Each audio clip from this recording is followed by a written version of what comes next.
Kepada Feni Rose, Abbas tunjukkan 21 daftar permintaan Lucinta Luna yang harus ia bawa saat datang ke penjara. Meski ditahan di penjara, Lucinta Luna rupanya tetap berusaha menjaga penampilannya.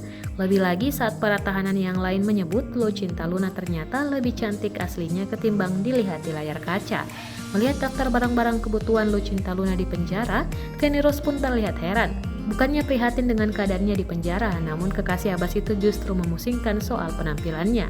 Salah satu dari 21 daftar permintaannya, Lucinta Luna rupanya meminta uang kepada kekasihnya sebesar 300.000.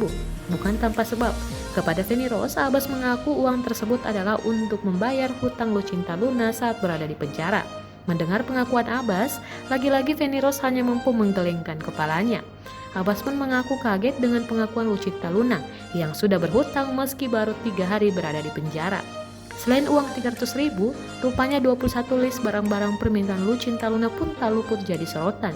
Kepada Feni Rose, Abbas tunjukkan sepucuk surat daftar barang-barang permintaan Lucinta Luna. Feni Rose kemudian mulai membacakan barang apa saja yang Lucinta Luna minta dibawakan. Berikut daftar barangnya: gunting kuku, soft lens, bedak, semua wig, body lotion, cemilan, kutek, mukena sejadah, bulu mata, kaos, celana pendek, bantal guling, kacamata elef pink, jam tangan, tas, shower puff, lotion anti nyamuk, skincare, teh diet, obat umum, karet dan jepit rambut, dan utang 300.000.